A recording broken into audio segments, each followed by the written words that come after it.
अस्सलाम वालेकुम।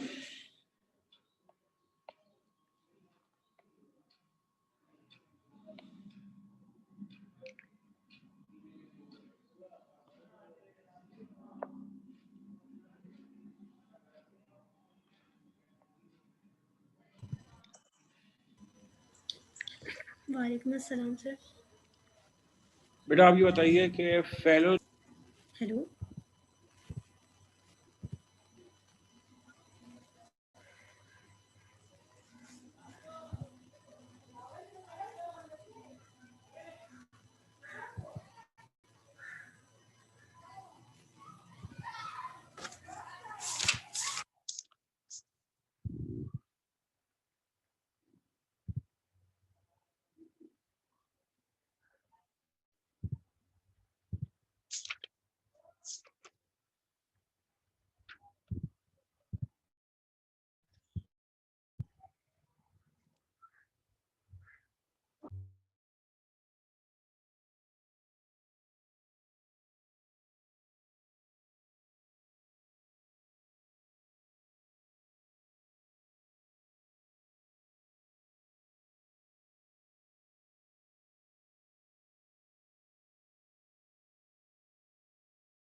जी ज़हरा, मैं आपसे मुखातिब हूँ। जी सर। बेटा फेलम, फेलोजिन और फेलोडम में क्या फ़र्क है? फेलम फेलम क्या होता है? सर, फेलोजिन तो पहले वो होती है जब आप हमें सिवेरेंट डिपोजिशन बता रहे थे, तो आपने ये कहा था कि एपिडर्मिस जो होती है वो ड्राई ऑफ होने लग जाती है और इवेंचुअली वो डिसअपीयर हो जाती है। उसके बाद जो कॉर्क कैम्बियम होता है वो रैपिडली डिवाइड होकर radial rows of rectangular cells बनाता है, तो उसको हम फेलोजन कहते हैं। और उसके बाद ये होता है कि वो जो रेक्टेंगुलर सेल्स होते हैं वो they eventually start to die off, और उनके अंदर और जब वो मतलब डेड हो जाते हैं तो उसको हम फेलिन कहते हैं। ठीक है। फेलोडम क्या होता है? सर सेकेंडरी कॉलन काइमा और सेकेंडरी कॉर्टेक्स को हम फेलोडम कहते हैं। बनते कैसे हैं ये?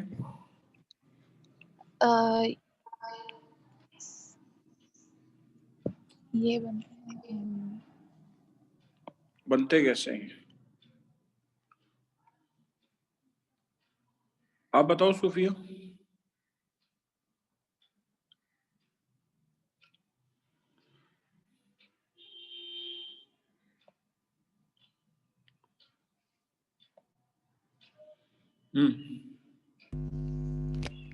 सर ये कॉर्क कैम्बियम डिवीजन से बनता है? कॉर्क कैम्बियम रेडियल ग्रोथ करता है या टेंजेंशियल ग्रोथ करता है? टेंजेंशियल। ठीक है। और अंदर की जानिब करेगा कि बाहर की जानिब करेगा? बाहर की जानिब। नहीं, कॉर्क कैम्बियम बाहर की जानिब करेगा तो फेलम बनता है ना।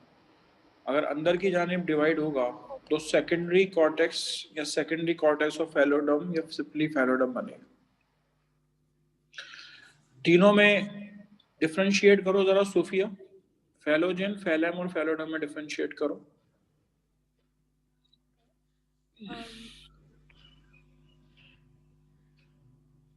फेलम क्या होता है?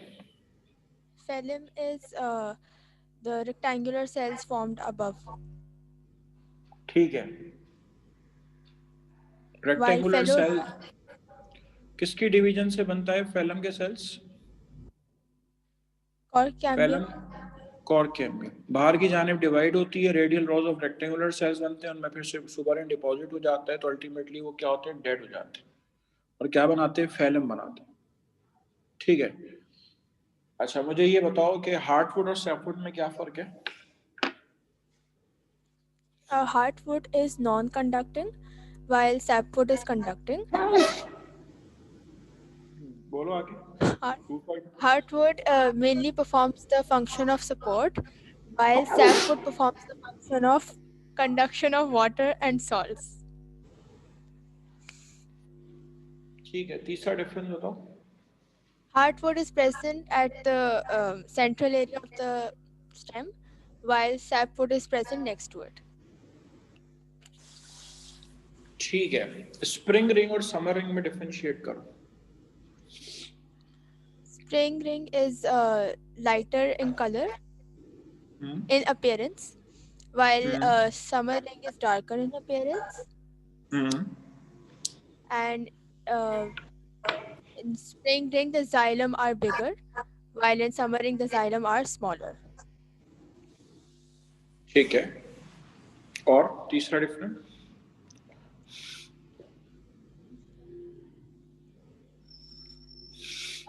Spring ring is the inner zone, it is present on the inner side, शाबाश। while the summer ring is present on the outer side. ठीक है, शाबाश। कोई सवाल बेटा आपने पूछना है? Nice, sir. Thank you. ठीक है, आगे बात करने जा रहा हूं आपसे further. Next to it is going to tell you about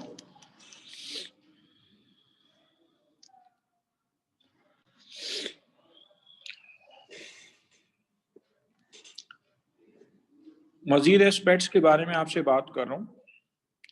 पहला आपको बताया एनुअल रिंग फॉर्मेशन,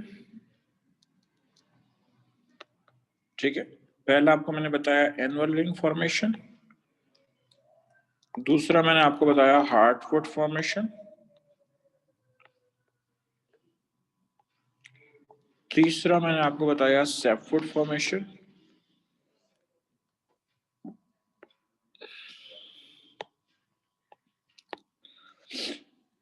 चौथा मैंने आपको बताया सुबरिन डिपोजिशन। चार एस्पेक्ट्स आपको बता दिए। पांचवा एस्पेक्ट है आपके पास कैलस फॉर्मेशन।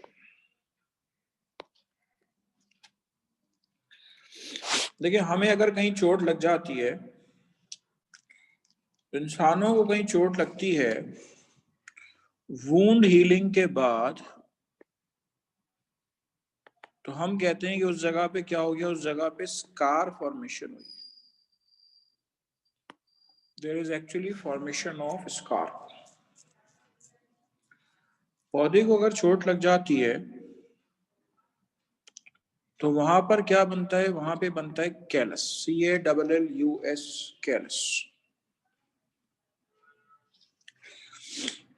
कैलस कैसे बनता है? कैलस बनता है आपके पास by the division of left over apical meristems. जो बचे कुछ एपाइकल मेरिस्टम्स होते हैं, उनकी ग्रोथ से क्या बनता है? उनकी ग्रोथ से बनता है कैलस। ठीक है, पौधे के अगर कोई पत्ता वत्ता टूट जाता है तो जिस जगह पे आपके पास इंजरी हुई है, पौधे को कोई शाख टूटी है, तो वहां पे क्या होता है? उस जगह पे बचे कुछ पुराने एपाइकल मेरिस्टम्स जो होते हैं, वो उस जगह पे बना देते हैं कैलस। ठीक है, और उस जगह की हीलिंग कर देते, उस जगह को सही कर देते।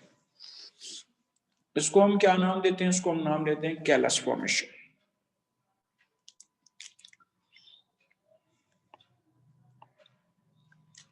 इसका छठा एस्पेक्ट है आपके पास लेंटिसेल्स फॉर्मेशन।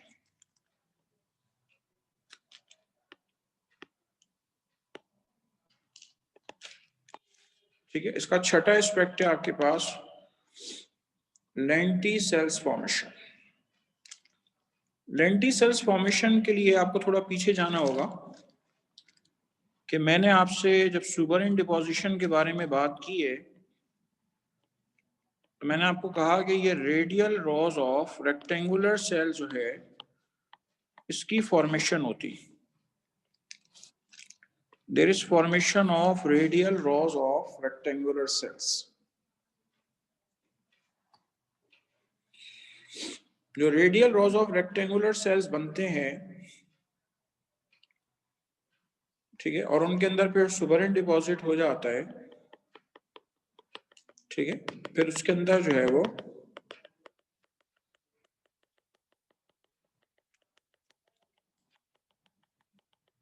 ठीक है, उसके अंदर क्या होता है, उसके अंदर सुबरिन डिपॉजिट हो जाता है।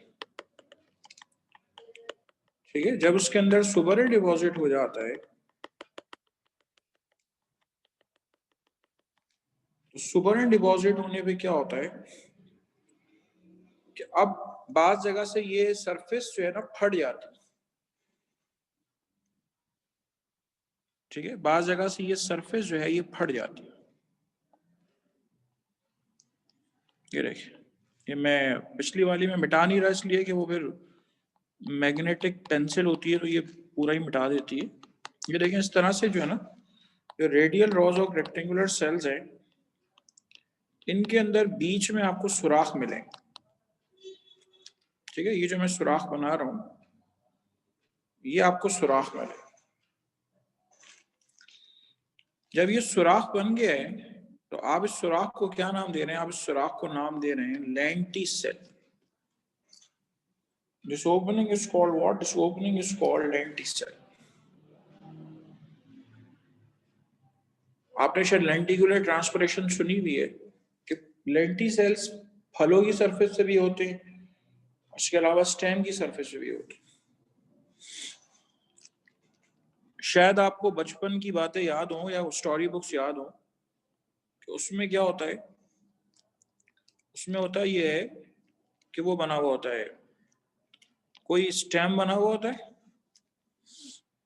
और स्टेम जो बना हुआ है उसके ऊपर जो है इस तरह से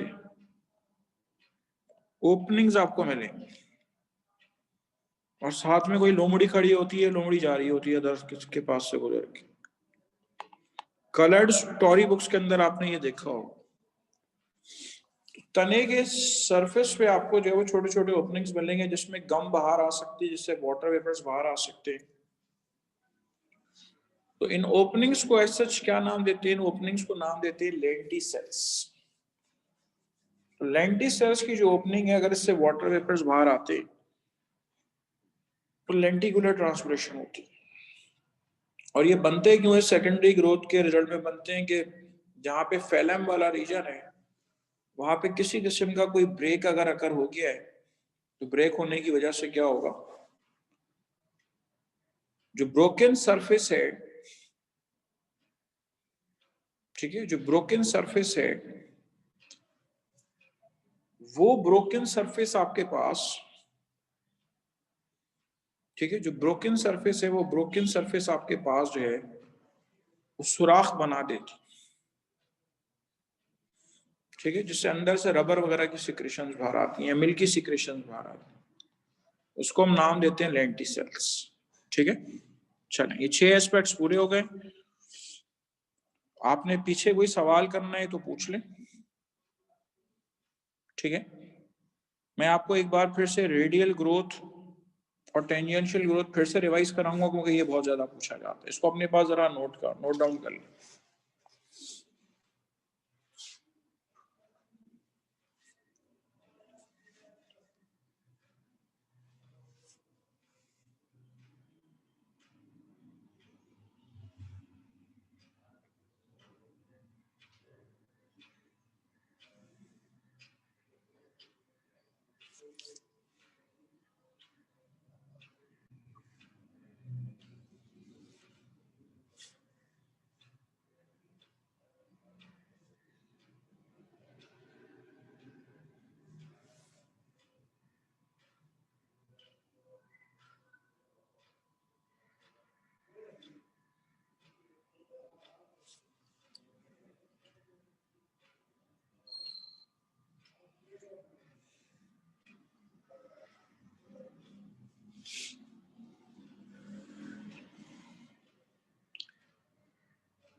चलें, सेकेंडरी ग्रोथ के साथ बेटा ये चैप्टर आपका एंड हो गया है। कोई बात आपने पूछनी है तो आप पूछ सकते हैं। मैं नेक्स्ट स्लाइड पे मूव कर रहा हूं और आपको रेडियल और टेंजेंशियल ग्रोथ एक बार फिर से बता रहा हूं।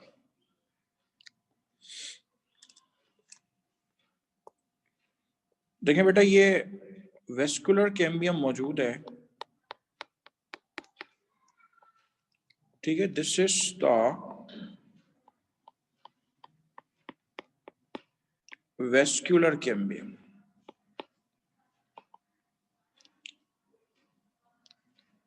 ठीक है। ये वेस्कुलर कैम्बियम है। अगर वेस्कुलर कैम्बियम के ये वाले हिस्से के सेल्स दाएं और बाएं डिवाइड हो और नई सेल्स बनाएं दरमियान में, ठीक है। दरमियान में जो सेल्स बन रहा है मैं ब्लू से बना देता हूं। मैंने आपको बताया था दो बातें हो सकती हैं, या तो सेकेंडरी पैरेन्काइमा बनेगा या कैम्बियम दोबारा से बनेगा। तो ये जो दाएं और बाएं ब्लू से बने हुए सेल्स हैं, ये किसके रिजल्ट में है? ये दरअसल आपके पास रेडियल ग्रोथ के रिजल्ट, ठीक है। They are the result of radial growth. और अगर ये ऊपर की जानिब सेल्स डिवाइड हों और नीचे की जानिब डिवाइड हों तो ये बनाएंगे सेकेंडरी जाइलम। तो ये टेंजेंशियल ग्रोथ है। और ऊपर की जानिब अगर ये डिवाइड हो तो ये बनाए सेकेंडरी फ्लोएम। सेकेंडरी फ्लोएम का ये बनना जो है ये क्या कहलाएगा? ये कहलाएगा टेंजेंशियल ग्रोथ, ठीक है। इसको हम क्या नाम देंगे? इसको हम नाम देंगे टेंजेंशियल ग्रोथ। यानी ये रेडियल ग्रोथ एक सरकमफेरेंस में हो रही है, टेंजेंशियल ग्रोथ परपेंडिकुलरली हो रही है। चले, कोई सवाल पूछना है तो पूछ सकते हैं।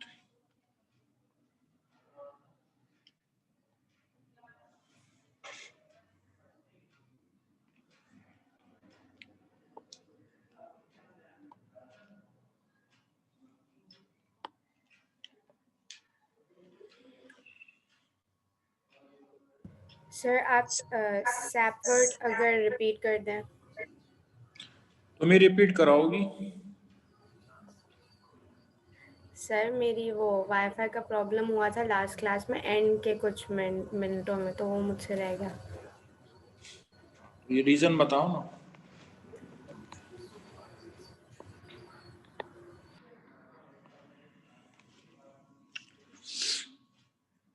लेकिन सबसे पहले आपको हार्टवुड और सैपवुड सुनने के लिए आपको ये पता होना चाहिए। देखें, ये मेरे पास एक तना है।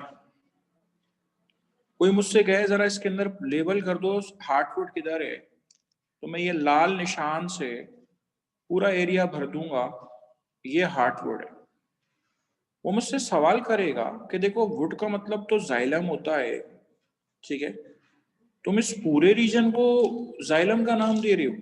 मैं कहूंगा हाँ, ये पूरा रीजन जो है वो जाइलम है, क्योंकि जाइलम सेकेंडरी जाइलम इतना बन जाता है कि अंदर की पिथ जो है वो कंप्रेस्ड हो जाती है, ठीक है। उससे क्या होता है, अंदर की जो पूरी की पूरी पिथ होती है वो क्या होती है, वो कंप्रेस्ड हो जाती है, ठीक है।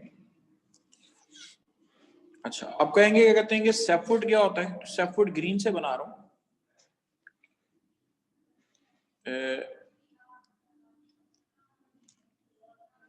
ये देखिए, ये रेडवुड के बराबर में ये भी जाइलम है जो ग्रीन से बना है।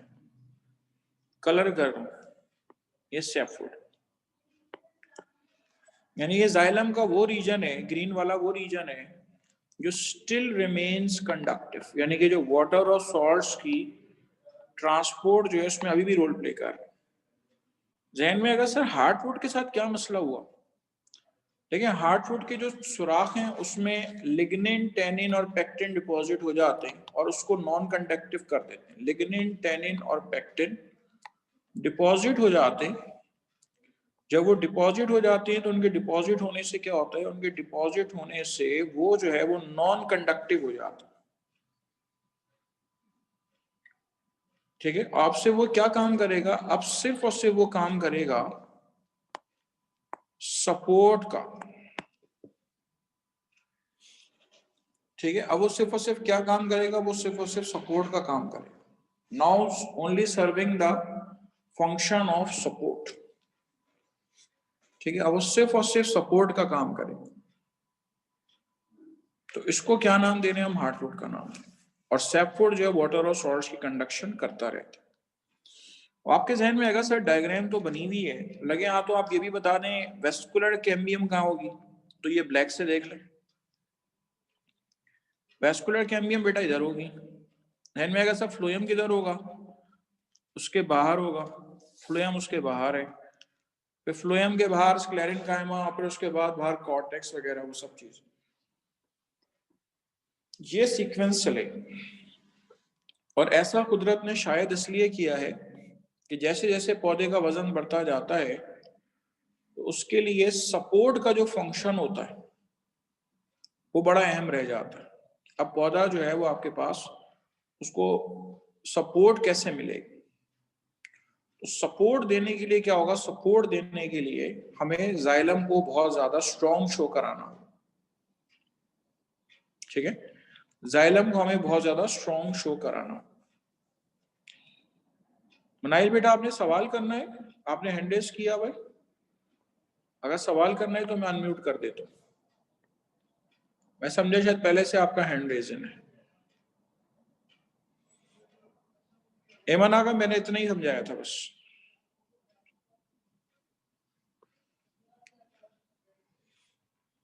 चले, किसी और ने कोई सवाल बेटा करना है तो कर लीजिए।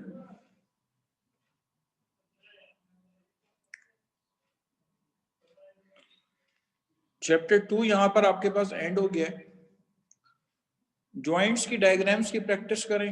ये जो आपने अभी डायग्राम इस टॉपिक की देखी है इसकी प्रैक्टिस करें, बहुत अच्छा टाइम है आपके पास। सबसे कह रहा हूँ उसकी डायग्राम जो है वो प्रिपेयर करके रख लें अपने पास। ठीक है, बहुत ही इंपॉर्टेंट है। आप ये देखें शुरू में सब हाय वाई शाय कर रहे थे, फेलेम, फेलोजिन और फेलोडम में क्या फर्क है। अच्छा एक चीज और, जब डायग्राम मेरे पास यहाँ पे बनी हुई है तो मैं ये भी बता दूं कि ये नीले कलर की जो मैंने आपको रेडियल ग्रोथ के रिजल्ट में जो मैंने कैम्बियम बना के दिखाई है, इसका नाम है इंटरफेसिक्यूलर कैम्बियम। इंटरफेसिक्यूलर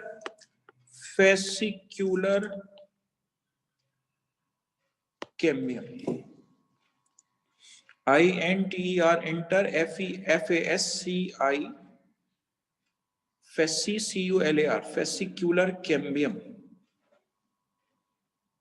यानी दोनों कैम्बियम के दरमियान में जो कैम्बियम मजीद बनती है उसको हम नाम देते हैं इंटरफेसिक्यूलर कैम्बियम।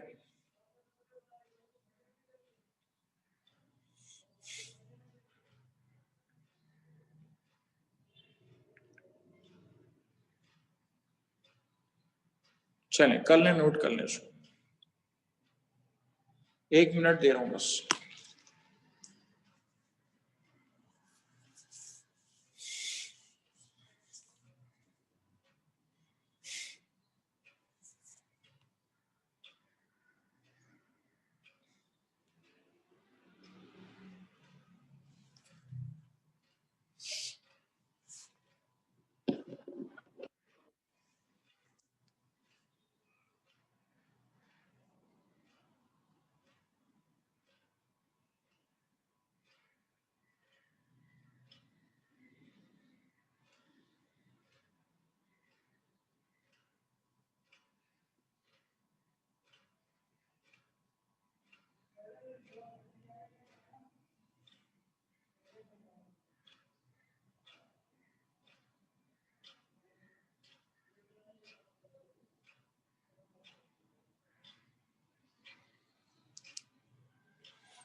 चलें,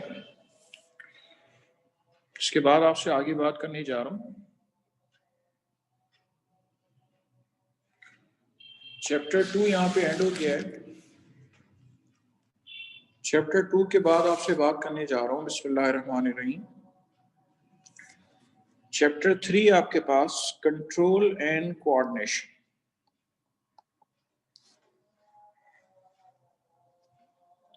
Going to tell you about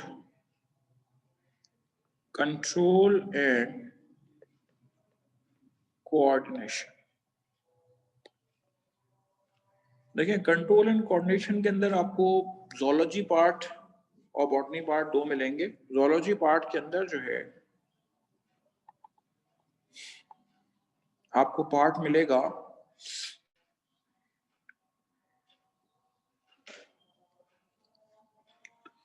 nervous system और एंडोक्राइन सिस्टम। ठीक है, नर्वस सिस्टम मिलेगा और आपको मिलेगा एंडोक्राइन सिस्टम। बारी बारी आपसे बात करेंगे। सबसे पहले आपसे बात करेंगे बिस्मिल्लाहिर्रहमानिर्रहीम नर्वस सिस्टम के बारे में आपसे बात करेंगे। 1 मिनट अजान हो रही है, अजान के बाद बात करता हूँ।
नर्वस सिस्टम में आपको टाइप मिल रही है सेंट्रलाइज्ड या सेंट्रल नर्वस सिस्टम, और दूसरा आपके पास है peripheral nervous system. Central nervous system जो है उसकी आपको 2 डिविजन्स मिलेंगी, ब्रेन और स्पाइनल कॉर्ड। ब्रेन और spinal cord. Peripheral nervous system की आपको डिविजन्स मिलेंगी, सोमैटिक नर्वस सिस्टम और ऑटोनोमिक नर्वस सिस्टम।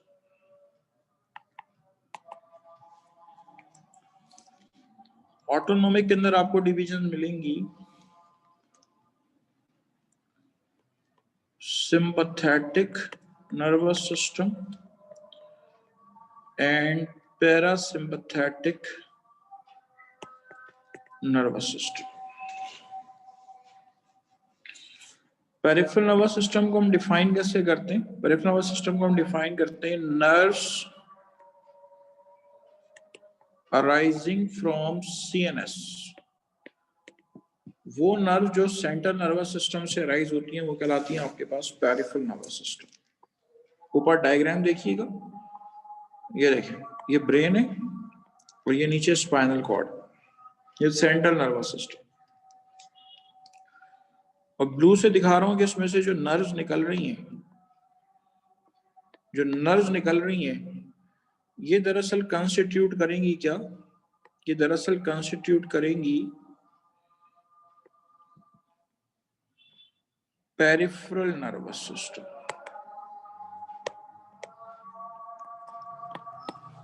करें, नोट करें इसको।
हमने बारी बारी इसको डिटेल में पढ़ना है।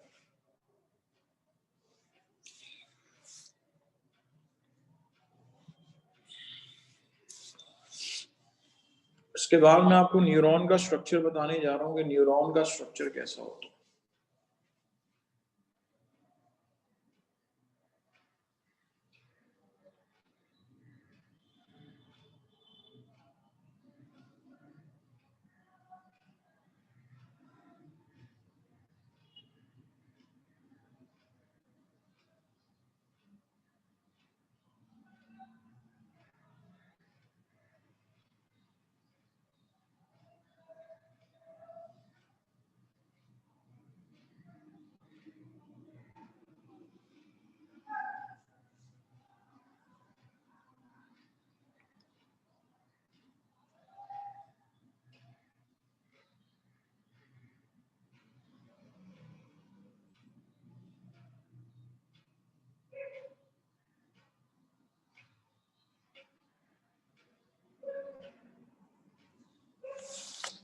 चलिए, इसके बाद आइए न्यूरॉन का स्ट्रक्चर बताने जा रहा हूं आपको नेक्स्ट स्लाइड में। न्यूरॉन का स्ट्रक्चर कैसा होता है।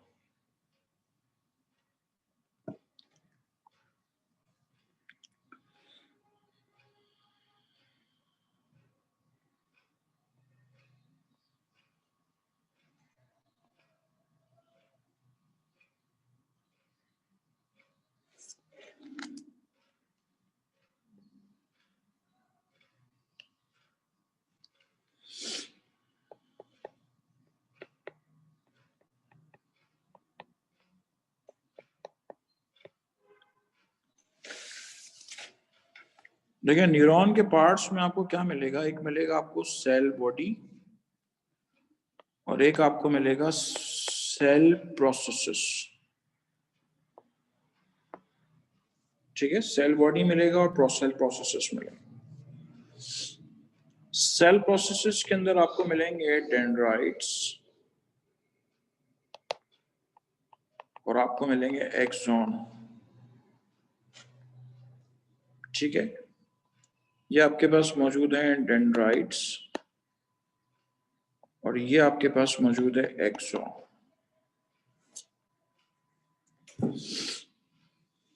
ठीक है, सेल है तो आपको प्रॉपर न्यूक्लियस उसके अंदर नजर आएगा।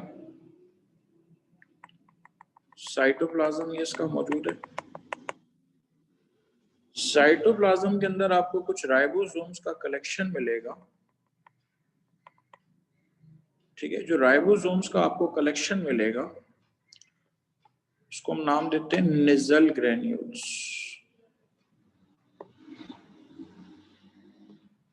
ठीक है, राइबोसोमल कलेक्शन। ठीक है, उसको हम कहते हैं नेजल ग्रेन्यूल्स। ये आपको एक्सॉन के गिर्द जो है ये मिलेगी आपको माइलिन शीट। ठीक है, ये एक्सॉन के गिर्द आपको मिलेगी myelin sheath. This is axon terminals. ठीक है, ये एक्सॉन टर्मिनल्स मौजूद है। ये जो एंगल नजर आ रहा है इसको कहते हैं हम एक्सॉन हेलॉक। कर लें, नोट कर लें इसको।